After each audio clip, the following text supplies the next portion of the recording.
नमस्कार मंडळी, ठरलं तर मगचा 10 जानेवारीचा फ्रेश असा रिव्ह्यू तुम्ही माझ्या आवाजामध्ये ऐकत आहात. सुरुवातीला आपण पाहतोय अर्जुन आणि सायली ज्या ठिकाणी सुमनचं लास्ट लोकेशन दाखवलेलं आहे मोबाईलचं, तिथपर्यंत हे दोघेजण पोचलेले असतात.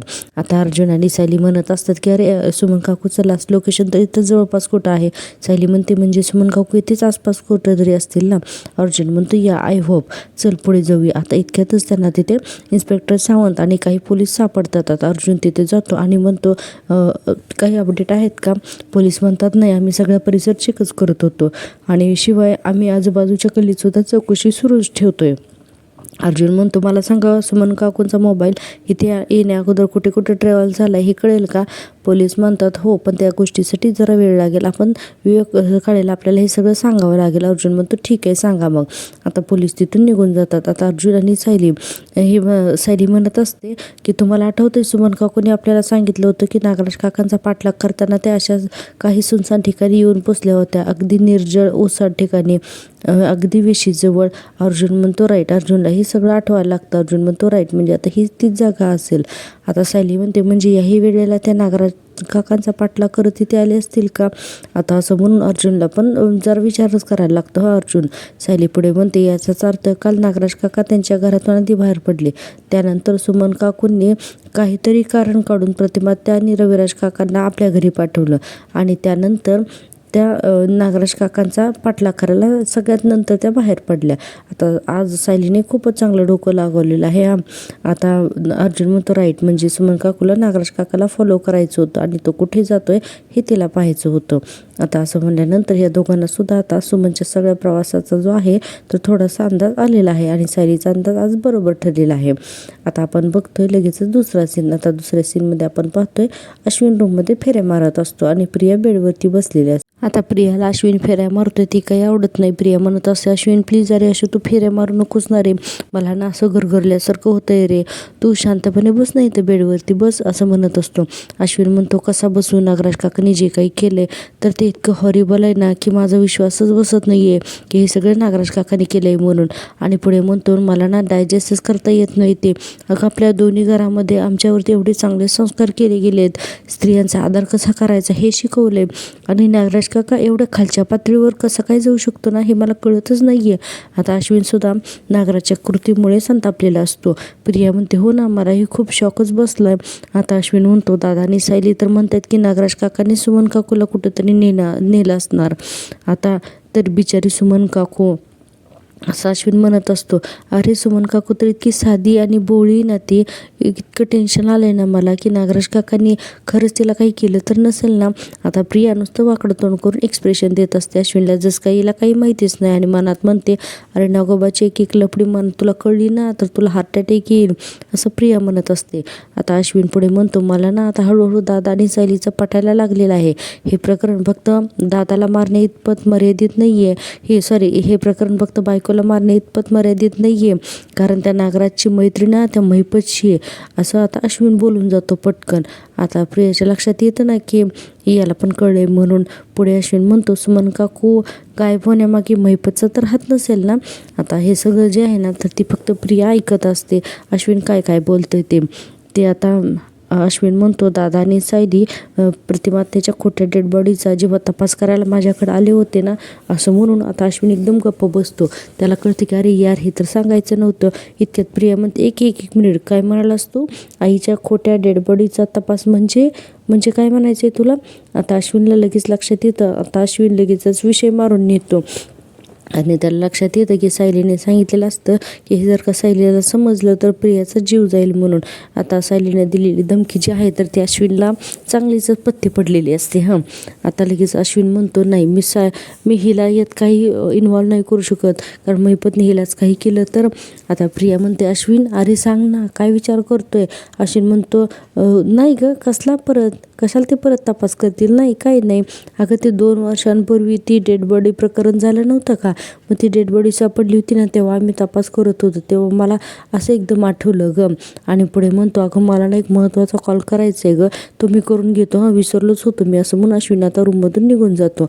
आता प्रियाला घाबरते ना, प्रियाला आता एकदमच काही बोलावं ते सुचत नाही. आता अश्विनी गेल्यानंतर प्रिया म्हणते, हां मी आणलेल्या डेड बॉडीबद्दल काय बोलत होता बरं, कारण अश्विनीने काहीच सांगितलेलं नसतं. प्रिया पुढे म्हणते, खरंच 2 वर्षापूर्वी तपासाबद्दल बोलत होता की हे अर्जुन सायली नव्याने तपास करायला लागलेत, असं म्हणून प्रिया इतकी घाबरते. आणि पुढे म्हणते, आधी अर्जुन सायली, नागोबा आणि मग माझ्यापर्यंत पोचलेत तर. आता आपण लगेचच दुसरा सीन बघतोय. दुसऱ्या सीनमध्ये आपण असं पाहणार आहोत की हा नागराज जो आहे तर तो महिपत आणि सुमनच्या इथे येतो आणि सुमनला बघून म्हणतो, चल चल आता तुला इथून शिफ्ट करण्याची वेळ आली म्हणून तिच्या तोंडातला बोळा काढतो. आता सुमन लगेच ओरडायला लागते, अहो सोडा, मला सोडा, तुमच्या अंगामध्ये आज नक्की कोणतं जनावर शिरलंय, मला सोडा. म्हणून आता सुमन खूप ओरडत असते आणि नागराजला गप्पा बस म्हणून तिच्या अंगावरती डबल ओरडतो. आता सुमन म्हणते, अहो सोडा ना मला, म्हणून नागराज त्याचे हातपाय सोडायला लागलेला असतो, पण तिला खूप त्रास होत असतो. आता सुमन खूप रडत असते. आता सुमन तिथून पळून जाण्यासाठी सुद्धा उठून उभा राहते, पण नागराज इतक्यातच तिचे दोन्ही हात घट्ट बांधतो. आता सुमन म्हणते, अहो या माणसाच्या नादी लागून तुम्ही खूप चुकीचं वागता, हे तुम्हाला कळतंय का, माझं ऐका ना माझं, याला तुम्ही पोलिसांच्या हवाली करा, म्हणजे महिपतला, आणि सगळं सांगून टाका आणि तुम्ही सुद्धा पोलिसांच्या स्वाधीन व्हा. असं म्हणल्यानंतर नागराज खूप चिडतो आणि म्हणते, तुझे फालतूचे सल्ले नको आहेत मला, चल इथून मुकाट्यानं, असं नागराज म्हणत असतो. चल सुमन, म्हणून नागराज सुमनला घेऊन चाललेला असतो. इतक्यातच सुमन जोरात फरशीवरती खाली पडते ना आणि खूप रडायला लागते. आता नागराजला कळतं आपल्याला काय आपली बायको आता आवरत नाही म्हणून, कारण सुमन त्याच्या हातातून एकदम जोरात निसटते, कारण सुमनचे त्यांनी पायही बांधलेले असतात आणि हातीही. आता सुमन खाली पडलेले बघून नागराज म्हणतो, सुमनचं लास्ट लोकेशन बघून दादा आणि पोलीस इथे कधीही येऊन पोचतील, ते अगोदर मला या दोघांना इथून हलवायलाच हवं, पण कसं करू, हे दोघेही मला एकट्याला झेपणार नाही आहेत. आता महिपत लगेच जोरजोरात हसायला लागतो आणि म्हणतो, एवढा दांडगा नागराज किल्लेदार, पण त्याला त्याची 5 फुटाची बायको सांभाळता येईना, अरररर, असं म्हणून महिपत खूप हसायला लागतो आणि म्हणतो, अरररर वहिनी, असा महिपत करायला लागतो. नागराज तर खूप चिडलेला असतो. नागराजला आता काय करावं कळतच नाही, कारण आता पोलीस कोणत्याही क्षणी तिथे येऊन पोचणार आहेत आणि महिपत आणि सुमनला इथून कसं हलवायचं हा विचार नागराजला पडलेला असतो. आता नागराज म्हणतो, आता एकच व्यक्ती मला मदत करू शकते, माती खाऊन आता तिलाच कॉल करावा लागणार आहे. त्यावर महिपत म्हणतो, कसा विचार करतोय नागोबा, बाहेर उभ्या असलेल्या माझ्या माणसाला बोलव, तुझ्या बायकोला उचलायला, आणि म्हणतो की त्यांना पण कळू दे त्यांच्या महिपत साहेबांना इथं बांधून ठेवलंय म्हणून, बोलव नागोबा बोलव, असं आता महिपत बोलत असतो. महिपत बघा ना, इतके दिवस झाले बांधून ठेवलाय तरी महिपतचा तोरा काही कमी झालेला नाही. एक विलनचा ॲक्टर म्हणून हा एक बेस्ट ॲक्टर आहे. आता नागराज तिथून निघून जातो आणि महिपत म्हणत असतो, वहिनी लागलं ना तुम्हाला, अरे यार, असा महिपत म्हणत असतो. आता आपल्याला लगेचच पुढचा सीन दाखवलेला आहे. पुढच्या सीनमध्ये ही प्रिया जी आहे तर ती विचार करत असते की अर्जुन प्रतिमाच्या डेड बॉडीचं खोटं प्रकरण खरंच परत करून काढत असेल का, कसं कळेल पण मला हे सगळं, हा अश्विन पण मला काहीच सांगत नाही आहे, असं प्रिया घरी विचार करत असते. आणि नागराज इकडे तिचे पडकं सामान ठेवलेलं असतं, तिथे येऊन या प्रियाला फोन लावतो. आता प्रिया लगेच बघते नागराजचा फोन आहे ते, आणि फोन उचलून म्हणते, हॅलो काका, काय हो घरातल्या घरात काय फोन करताय म्हणून, असं प्रिया म्हणते. नागराज म्हणतो, मी मगाशीच निघालो आहे तिथून, ऐक ना तू ताबडतोब इकडे ये, मी तुला एक लोकेशन पाठवतोय. प्रिया लगेचच म्हणते, हो का, तुम्हाला माझ्या मदतीची गरज आहे की काय. नागराज म्हणतो, हो तुझ्या मदतीची गरज आहे. प्रिया म्हणते, काय ऐकू नाही आलं, परत बोला. तर नागराज म्हणतो, हो मला तुझ्या मदतीची गरज आहे प्रिया. लगेच प्रिया म्हणते, हा काही ऐकून ना कानाला काही मस्त गारगार वाटते माझ्या. आणि पुढे प्रिया म्हणते, काय मदत काय हवी आहे. आता नागराज म्हणतो, महिपतला शिफ्ट करायचं आहे ना, त्यासाठी मदत हवी आहे. आता जास्त चौकशा करत बसू नको, लवकर ये. आता प्रिया म्हणते, इतके दिवस माझा घसा खरवडून मी तुम्हाला विचारते, महिपतला कुठं लपवलंय, मला लोकेशन सांगा, तर मला अजिबात सांगितलं नाही, आणि आता एकटं पडल्यावर बरोबर तुम्हाला प्रियाची आठवण झाली, हो ना. नागराज म्हणतो, हे सगळं इकडं आल्यावरती बोलता येईल प्रिया मॅडम, निघता का आता तुम्ही. आता प्रिया म्हणते, निघीन मी, ठीक आहे, पण एक अट आहे माझी, सुमन कुठे आहे ते सांगा, पटकन सांगायचं, पटकन सांगायचं. आता नागराज म्हणतो, इथेच आहे. आणि म्हणतो की काल सुमन माझा पाठलाग करत करत इथपर्यंत आली होती, म्हणून मी तिला मैपच्या बाजूलाच बांधून ठेवले. आता प्रियाला तर शॉकच बसतो ना. नागराज म्हणतो पण आता सायली अर्जुन सुमनच्या फोनचं लास्ट लोकेशन चेक करत इथपर्यंत येत आहेत, त्यामुळे त्याच्या आधीच आपल्या दोघांना मिळून त्या दोघांना इथून हलवावं लागेल, इथून कुठेतरी दुसरीकडे. प्रिया म्हणते असे डिटेल्स सांगत जा काका, असे डिटेल्स सांगत जा. आपल्या पुतणीपासून कुणी असे लपवाछपवी करतं का? ठीक आहे येते हं मी, असं प्रिया म्हणत असते. पण अहो एक प्रॉब्लेम आहे, सुमनने मला तिथं जर बघितलं ना तर जोल होईल, कारण तिची लाडकी तन्वी तुमच्यासोबत इन्व्हॉल्व आहे हे तिला कळून कसं चालेल. आता नागराज म्हणतो तिला कळणार नाही, अशी काहीतरी सोय कर आणि मग इकडे ये, निघ आता लवकर. आता प्रिया म्हणते ओरडू नका, अहो मला माहिती आहे तुम्हाला माझ्या मदतीची गरज आहे, येते मी, ठीक आहे फोन ठेवा. असं म्हणून प्रिया आता खुश होत असते की आता कशी नागराजला माझी गरज लागली म्हणून. आणि आता आपण लगेच दुसरा सीन पाहणार आहोत. पण प्रेक्षकांनो त्यापूर्वी तुम्ही अजूनही माझ्या चॅनलला लाईक आणि सबस्क्राईब केलं नसेल तर प्लीज सबस्क्राईब करा.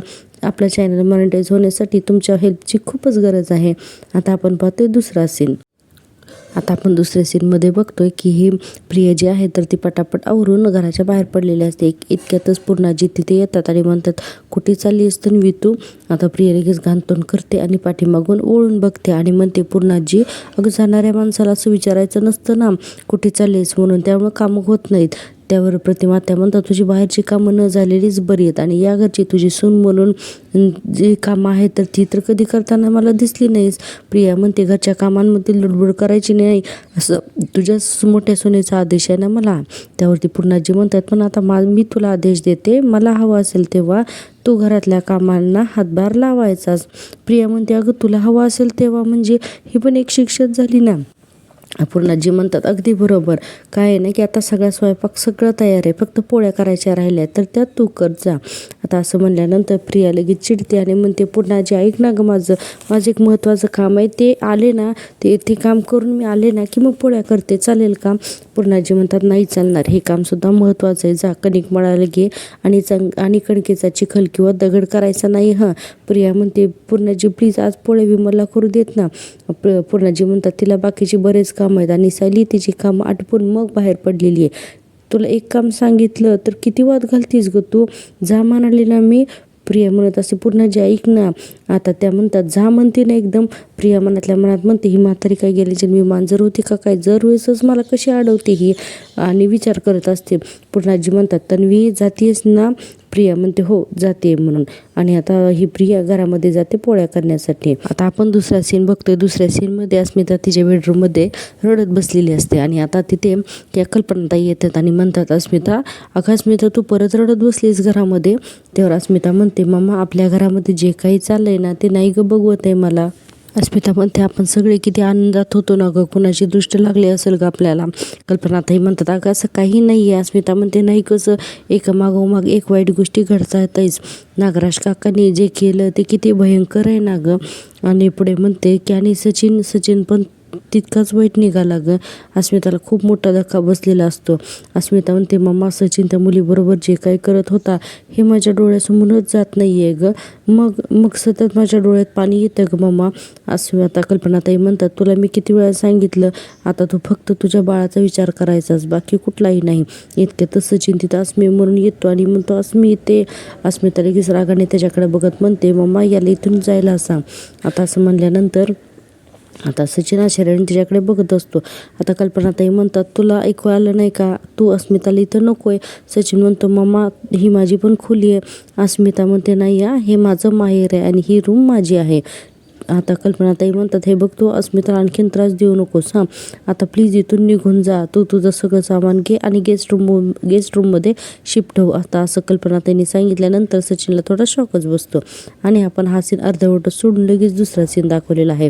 तर आपण आता त्या सीनमध्ये बघतोय हे सुभेदारांच्या घरात हॉलमध्ये पूर्णाजी जे आहेत तर ते जपाची माळ घेऊन जप करत बसलेले असतात आणि त्यांचं लक्ष पूर्ण प्रियावरती असतं. प्रिया असते किचनमध्ये आणि तिला सांगितलेलं असते पोळ्या कर म्हणून.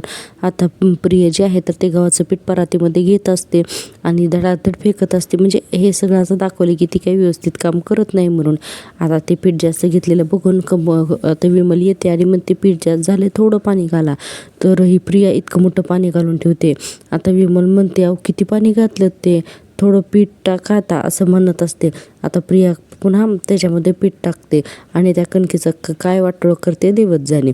आता हे सगळं प्रिया करत असते आणि आता प्रियाला एकतर हे आवडत नसतं करायला, कसे तर ती कणिक गोळावू करत असते आणि इकडे नागराज तिला आता फोन करत असतो. आता तिथेच पोलपाट बेलण्यावरती प्रियाने फोन ठेवलेला असतो आणि फोन वाजतो, तिथे असतं नागराज नाव लिहिलेलं. प्रिया पटकन तो फोन उचलते आणि कानाशी लावते. आता पूर्णाजी हे सगळं बघत असतात. त्यांची जपाची माळ पण चालूच असते. प्रिया म्हणते, अनुष्का अगं हे काय, मी घरातून निघालेच होते पण अचानक एक काम आलं ना, म्हणून मी ना घरीच थांबले. आता नागराज म्हणते, तुझ्या अनुष्का कोण गेली खड्ड्यात, तू इकडे कधी येतेस ते सांग. प्रिया म्हणते, प्रिया आता तोंड वाकडं करते, तिला जास्तही बोलता येत नसतं. नागराज पुढे म्हणतो, आणि इकडे येताना जे काही कपडे घालायचे तर ते घेतलीत का बरोबर, का नेहमीसारखी सुमनसारखी तू कशी काय येणार आहेस ना. त्यावर प्रिया म्हणते, हो अनुष्का, हो मी निघाल्यावर ते करणारच आहे, पण मी आता पोळ्या करते. ते काय झालं की अचानक माझ्या पूर्णाजीला माझ्या हातच्या पोळ्या खायची इच्छा झाली ना, म्हणून मी निघता निघता तिने मला थांबवलं. नागराज म्हणतो, ही म्हातारीपणा नको तेव्हा कडमडते. आणि पुढे म्हणतो, तू एक काम कर ना, तिचं ऐकू नको अजिबात, चल निघ लगेच. आता प्रिया इकडे कानाला फोन लावून आवडलेल्या अवस्थेत असते. नागराज म्हणतो, अर्जुन सायली जर इकडे आली ना तर मला तुरुंगाची हवा खायला लागेल. आणि प्रिया इकडे म्हणते की नको नको. इतक्यातच नागराज बघतो तर तिथे 2 कॉन्स्टेबल आलेले असतात. नागराज एकदम घाबरतो ना आणि म्हणतो, ऐक, इथे 2-3 हवालदार आलेत, जवळच आहेत, कधी पण येतील इथं, आणि तू एक काम कर, लगेचच निघ, ताबडतोब पोच, इथं मला मदतीची गरज आहे, असं म्हणून नागराज फोन कट करतो. आता प्रियाला काही समजतच नाही ना, या सिच्युएशनमध्ये प्रियाला नागराजच्या तिथे त्याची मदत करायला जाणं गरजेचं होतं. म्हणून प्रिया एक आता आयडिया करते. तर प्रिया काय करते, पटापट हात जो आहे तर तो पुसून घेते आणि विमलकडे जाते, कारण पूर्णाजी तर जपाची माळ करण्यात बिझी असतात. आता प्रिया म्हणते, हे बघ ती कणिक मळून ठेवली, बघ तिचं काय करायचं ते कर, मी बाहेर जाते, तू पोळ्या कर. विमल म्हणते, अहो पूर्णाजीनं कळलं तर त्या रागवतील.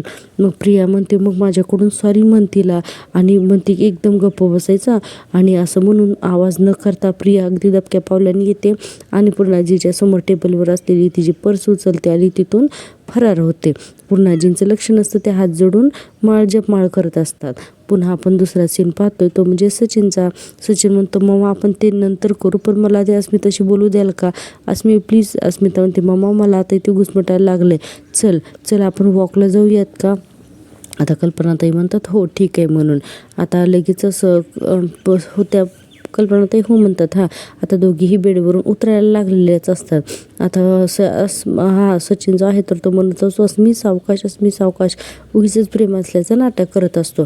अस्मिता म्हणते, मम्मा मी परत येईपर्यंत आणि याचं सामान मला या रूममध्ये अजिबात नको आहे, असं अस्मिता सांगत असते. ह्याचं सामान आणि इथून गेलेलंच बरं. आता अस्मिता म्हणल्यानंतर सचिन काहीच बोलत नाही. त्या दोघीजणी आता रूममधून बाहेर निघून जातात. आणि आपण बघतोय की सचिनला हे सगळं आवडलेलं नसतं, त्याला आला असतो राग, आणि सचिनला हा खूप मोठा अपमान वाटतो. सचिन वाटतो, आता गेस्ट रूममध्ये राहण्याचा अपमानसुद्धा मला सहन करावा लागेल, कारण आता जर का मी माझ्या घरी गेलो तर माझ्या आईबापांचा खर्च पण मलाच करावा लागेल. नाही, मी असं नाही करू शकत, मी एवढे पैसे आणू कुठून, असा सचिन विचार करत असतो. आणि पुढे म्हणतो, आणि जर का मी या घरात राहिलो तर. आणि पुढे म्हणतो की अर्जुनला समीराबद्दल काय माहिती, या गोष्टी मला शोधून काढता येतील. सचिन दीक्षित, चला आता आपल्याला अपमान गिळा आणि वेळ आल्यावर या सुभेदारांना सरळ करा, असं सचिन म्हणत असतो मनाशीच. आणि जरा तो म्हणजे त्याचं विकृत हसणं दाखवलेलं आहे. आता सचिनचा मोबाईल वाजतो आणि सचिन मोबाईलमध्ये फोन बघतो तर तो सॅम असं लिहिलेलं असतं, म्हणजे समीराचा त्याला फोन आलेला असतो. आता सचिन लगेच हसत असतो आणि तो फोन घेतो. आता आपण लगेचच पाहणार आहोत दुसरा सीन. दुसऱ्या सीनमध्ये आपण बघतोय, अर्जुन आणि सायलीला पोलीस येतात आणि म्हणतात, हे बघा विनोद काळेचा मेसेज आला आहे. आता सुमन आत्तापर्यंत कुठे त्यांचं लोकेशन ट्रॅव्हल झालं आहे ना, तर ते यामध्ये आहे. अर्जुन म्हणतो, सुमन काकूचं मोबाईल घरापासून इथपर्यंत ट्रॅव्हल झालं आहे आणि मग इथून आतल्या दिशेला गेलं आहे. असं बघून अर्जुन सायली आतल्या दिशेला बघत असतात. सायली म्हणते, आपला एवढा अंदाज तरी बरोबरच होता, पण सुमन काकू आतल्या बाजूला का गेले असतील, काय असेल बरं आतल्या बाजूला, असं म्हणल्यानंतर अर्जुन म्हणतो, बघूयात चल. म्हणून आता अर्जुन सायली पोलीस सगळे त्या दिशेला चाललेले असतात. आता जवळजवळ मैपतचे जे गॅरेज आहे तिथपर्यंत अर्जुन सायली आणि पोलीस हे जवळजवळ पोचतातच आणि आता आपल्याला सीन दाखवलेला आहे नागराजचा. आता इकडे सुमन खाली पडलेली असते आणि खूप रडत असते. नागराज पळत पळत त्या 2 पोलिसांना बघून आतमध्ये जातो आणि म्हणतो की उठ उठ उठ, चल चल चल. सुमन ओरडत असते, सोडा मला, सोडा मला. आता नागराज जोरात तिच्या एक थोबाडीत देतो आणि आता ती सुमन खुर्चीवरती पडते तिथे. आता नागराज काय करतो, लगेचच एक औषध रुमालावरती टाकतो आणि त्या औषधाने सुमनला बेशुद्ध करतो. आता सुमन बेशुद्ध झालेली असते, तिला काही समजत नसते कारण सुमन खूप ओरडत असते आणि नागराजला कंट्रोलच होत नसते. त्यामुळे नागराज जो आहे तर तो अतिशय वैतागलेला असतो. म्हणून त्याने नाईलाजाने ते औषध टाकून तिला आता बेशुद्ध केलेलं असतं आणि आता तिला त्या रूममधून बाहेर आणतो. आणि आपण बघतो इकडे अर्जुन सायली पोलीस इकडे या साईडला यायला लागलेले असतात आणि या साईडला नागराज जो आहे तर तो सुमनला घेऊन चालवत असा चाललेला असतो. आता इथे ना इंटरेस्टिंग भाग असा आहे की नागराज आणि सुमनला या दोघांना सुद्धा अर्जुन सायली बघू शकतील का, कारण आता ही दोघंही अगदी मेन पॉईंटला येऊन पोचलेले आहेत. या साईडला अर्जुन सायली पोलीस आणि या साईडला आपण बघतोय की नागराज आणि सुमन. आता आपण बघतोय की त्यांना अचानक आवाज येतो. आता अर्जुन म्हणतो आवाज या साईडला येतोय, चला आतमध्ये. म्हणून आता आतमध्ये अर्जुन सायली आणि पोलीस जाणार असतात त्या मैपतच्या गॅरेज मध्ये आणि प्रिया तिथं येऊन म्हणालेली असते की आता अर्जुन सायली तरी तो येऊन पोचलेत आणि प्रिया आणि नागराजने मैपतला पकडलेला असतं, त्याच्या तोंडात बोळा असतो. आता तो उद्याचा भाग खूप इंटरेस्टिंग ठरणार आहे कारण अर्जुन सायली अगदी दारात येऊन पोचलीत आणि प्रिया खूप घाबरलेली असते. तुम्हाला काय वाटतं, नागराज बरोबर प्रियासुद्धा सापडेल का पोलिसांना? तरी हे सगळे अपडेट पाहण्यासाठी पाहत राहा माझ्यावरती सिरियल आणि चॅनलला सबस्क्राईब करा. भेटूया उद्याच्या भागात.